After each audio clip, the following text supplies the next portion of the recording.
नमस्कार। हिंदी साहित्य की कड़ी में आज हम बात करने वाले हैं श्री कृष्ण की अनन्य भक्त और मध्य भारत की एक महान कवियत्री मीराबाई के बारे में। आपने मीराबाई का नाम पहले भी सुना होगा और काफ़ी हद तक उनके बारे में जानते भी होंगे, लेकिन आज हम उनके बारे में, उनके जीवन से जुड़ी हुई कुछ विशेष घटनाओं के बारे में भी इस वीडियो में बात करेंगे। इस वीडियो में हम उनके जीवन चरित्र के साथ साथ उनकी काव्यगत विशेषताएं, रचनाएं तथा श्री कृष्ण को जो अपने पति के रूप में मानते थे उनका चरित्र देखेंगे। तो चलिए वीडियो को शुरू करते हैं। और इससे पहले अगर आप हमारे चैनल पर नए हैं तो चैनल को सब्सक्राइब करें और बेल आइकॉन को ज़रूर दबा दें ताकि हिंदी से जुड़ी हुई समस्त वीडियो की नोटिफिकेशन आप तक सीधे ही पहुंच सकें और आप हिंदी साहित्य का ज्ञान ले सकें। तो यहाँ हम सबसे पहले उनका जीवन परिचय देखेंगे। यहाँ राइट साइड में आप मीराबाई का चित्र देख सकते हैं। ये जो है मीराबाई हैं और श्री कृष्ण का भजन करते हुए ये तस्वीर आप सामने देख रहे हैं। इनके जीवन परिचय के बारे में आपको बताएं तो मीराबाई का जो जन्म है वो सन 1498 ईस्वी में पाली के कुड़की गांव में दूदा जी के चौथे पुत्र जो रतन सिंह थे उनके घर में हुआ था। यानी इनके पिता का नाम रतन सिंह है। ये बचपन से ही कृष्ण भक्ति में रुचि लेने लगी थीं और मीरा का जो विवाह है वो मेवाड़ के सिसोदिया राज परिवार में हुआ है। उदयपुर के महाराजा भोजराज इनके पति थे जो मेवाड़ के महाराजा राणा के पुत्र थे। विवाह के कुछ समय बाद ही उनके पति का देहांत हो गया और पति की मृत्यु के बाद उन्हें पति के साथ सती करने का प्रयास किया गया। आपको बता दें कि जिस समय मीराबाई का जन्म हुआ, जीवन चरित्र चला, उस समय समाज में एक सती प्रथा की जो है एक कुरीत चलती थी। उसी अनुसार मीराबाई को भी अपने पति के साथ सती करने का प्रयास किया गया, किंतु मीरा इसके लिए तैयार नहीं हुई और मीरा के पति का अंतिम संस्कार चित्तौड़ में ही मीरा की अनुपस्थिति में ही कर दिया गया। पति की मृत्यु पर भी मीरा माता ने अपना श्रृंगार नहीं उतारा क्योंकि वह गिरधर को ही अपना पति मानती थी। मीराबाई के विवाह के संबंध में भी एक जनश्रुति ऐसी मानी गई है कि इनका जो विवाह हुआ था इनकी इच्छा के विरुद्ध हुआ था, अर्थात ये विवाह नहीं करना चाहती थी और इसकी वजह थी क्योंकि ये गिरधर को ही अपना पति मानने लगी थी। अब बात करते हैं कि ये श्री कृष्ण या गिरधर को ही अपना पति क्यों माना। तो इसके पीछे भी एक कथा लगी हुई है। ऐसा माना जाता है कि जब ये बचपन में छोटी सी थीं तब इनके गली मोहल्ले में किसी के घर एक बारात आई। उस बारात को देखने के लिए ये अपनी माता के साथ छत पे गई और जब इन्होंने उस दूल्हे को घोड़े पर बैठा हुआ देखा तो इन्होंने बात ही बात में अपनी माता से पूछा कि माँ, हमारा दूल्हा कौन है। तो इनकी माता को हंसी आई और हंसते हुए ही इन्होंने मजाक में सामने ही एक कृष्ण जी का मंदिर था और उसमें जो कृष्ण जी की मूर्ति विराजमान थी उसी को इनका पति बता दिया और कहा कि जो सामने कृष्ण दिख रहे हैं वो ही तुम्हारे दूल्हा है। तब से उनके मन मंदिर में श्री कृष्ण पति के रूप में विराजमान हो गए और तब से वो उनको ही अपना पति मानने लगी है। ऐसी जनश्रुति के आधार पर इनकी विवाह की कथा मानी गई है और इसी कारण उनके पति की मृत्यु होने पर भी उन्होंने अपना श्रृंगार नहीं उतारा था।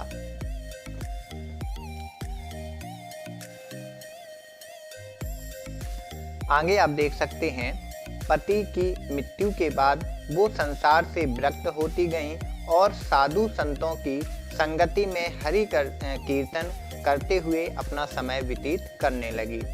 पति के परलोकवास के बाद इनकी भक्ति जो है कृष्ण के प्रति दिन प्रतिदिन बढ़ती गई। ये मंदिरों में जाकर वहां मौजूद कृष्ण भक्तों के सामने कृष्ण जी की मूर्ति के आगे नाचती थीं और गाती थीं। मीराबाई का कृष्ण भक्ति में नाचना और गाना उस राज परिवार को अच्छा नहीं लगता था जिस राजघराने में इनकी शादी हुई थी। उन्होंने कई बार मीराबाई को विष देकर मारने की भी कोशिश की। ऐसा माना जाता है कि मीराबाई को उस राजघराने ने कई बार कृष्ण भक्ति करने से रोकने का प्रयास किया और जब मीराबाई नहीं मानी तो उन्होंने उनको मारने का प्रयास किया और कई बार उनको प्याले ने कई बार मीराबाई को विष देकर मारने की कोशिश की, लेकिन मीराबाई पर ईश्वर की ऐसी कृपा थी कि उन्हें उस विष से भी कुछ नहीं होता था।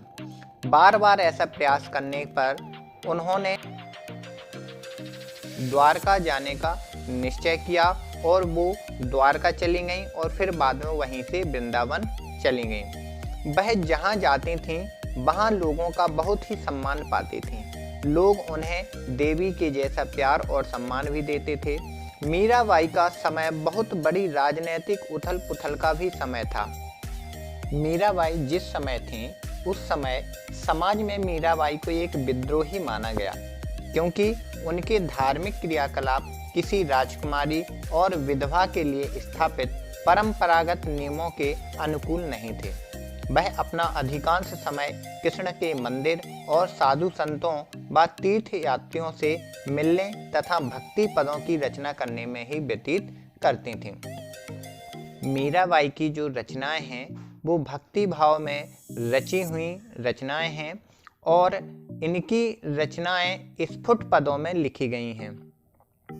अगर हम मीराबाई की मृत्यु के बारे में बात करें तो ऐसा माना जाता है कि बहुत दिनों तक वृंदावन में रहने के बाद जो मीरा है वो अपने ससुराल यानी श्री कृष्ण का जो घर है वो द्वारका चली गईं और जहां 1560 ईस्वी में वे भगवान श्री कृष्ण की मूर्ति में समा गईं। तो यहाँ आपने उनके जीवन के बारे में कुछ बातें जानी। अब उनके बारे में कुछ ऐसे बिंदुओं पर भी हम बात करेंगे जैसे उनकी रचनाएं और कुछ विशेष बिंदु। जैसे जब उनको घर से निकाला गया, यूं कहें कि जब वो अपना घर छोड़कर द्वारका वृंदावन को गईं तो उस समय वो अपने परिवार से बहुत दुखी थीं और असमंजस में थीं कि अपने परिवार में ही रहकर भक्ति करें या फिर इस परिवार को छोड़कर कहीं और जाकर श्री कृष्ण की भक्ति की जाए। इस संबंध में उन्होंने तुलसीदास जी को एक पत्र लिखने का जो है प्रमाण मिलता है। उन्होंने तुलसीदास जी से पत्र के माध्यम से एक प्रश्न किया था और उसका जवाब मांगा था। उस पत्र में क्या था तो उन्होंने लिखा था कि स्वस्ति श्री तुलसी कुलभूषण दूषण हरन गोसाई, 12 बार प्रणाम करहूँ अब हरहूँ शोक समुदाय, घर के स्वजन हमारे जेते सवन उपाधि बढ़ाई, साधु सग अरु भजन करत माही देत कलेश महाई, मेरे माता पिता के समहो हरि भक्तन सुखदाई, हमको कहाँ उचित करिबो है सो लिखिए समझाई। इस पद के माध्यम से मीराबाई ने तुलसीदास जी को प्रणाम करते हुए प्रश्न किया था कि हमारी जो श्री कृष्ण की भक्ति है उनके बीच में, हमारे और श्री कृष्ण की भक्ति के बीच में हमारा घर परिवार बाधक बन रहा है और भक्ति करने से रोक रहा है। अब हम असमंजस में हैं और आगे हमें क्या करना चाहिए, इसका जवाब उन्होंने तुलसीदास जी से मांगा था। जब तुलसीदास जी को यह पत्र मिला तो मीराबाई के पत्र का जवाब तुलसीदास जी ने कुछ इस प्रकार दिया। जाके प्रेरणा राम विदेही, सो नर तजिए कोटि वैरी सम, यद्यपि परम स्नेहा, नाते सवै राम के मनियत, सुब्रह्म सुसंख्य जहालों, अंजन कहाँ आँखि जो फूटे, बहुतक कहाँ कहो कहाँ लो। अर्थात उन्होंने ये जो एक प्रसिद्ध पंक्ति है जाके प्रेरणा राम विदेही, ये तुलसीदास जी ने मीराबाई के लिए लिखी थी और कहा था जिनके हृदय में राम और सीता का वास नहीं है उनका घर और उन लोगों को तज देना ही उचित है। और इसी के आधार पर उन्होंने अपना घर परिवार त्याग कर वृंदावन और फिर बाद में द्वारका जाकर श्री कृष्ण की भक्ति की थी। अब अगर हम उनकी रचनाओं के बारे में बात करें तो मीराबाई के कुल 4 ग्रंथों की जो रचनाएं हैं वो मिलती हैं। बरसी का मायरा, गीत गोविंद, टीका, राग गोविंद, राग सौरठ के पद। इसके अलावा मीराबाई के गीतों का जो संकलन है वो मीराबाई की पदावली नामक ग्रंथ में भी किया गया है। वहीं मीराबाई की भक्ति के बारे में बात करें तो इनकी जो भक्ति है वो माधुर्य भाव काफ़ी हद तक पाया जाता है। वह अपने इष्ट देव श्री कृष्ण की भावना प्रियतम या पति के रूप में करती थीं। उनका मानना था कि इस संसार में कृष्ण के अलावा कोई पुरुष है ही नहीं और वो कृष्ण के रूप की ही दीवानी थी। इस संबंध में उन्होंने एक पंक्ति कही थी, बसो मेरे नैनन में नंदलाल, मोहिनी मूरत सांवरी सूरत, नैना बने विशाल, अधर सुधा रस मुरली बाजती उर बैजंती माल। यहाँ पर आप जो पहली लाइन देख रहे हैं, बसो मेरे नैनन में नंदलाल, यह मीराबाई की विशेष पंक्ति है जो काफ़ी प्रचलित है। मीराबाई के गुरु रैदास माने जाते हैं और उन्होंने रैदास के संबंध में एक पंक्ति कही थी कि गुरु मिलिया रैदास दीन्ही ज्ञान की गुटकी।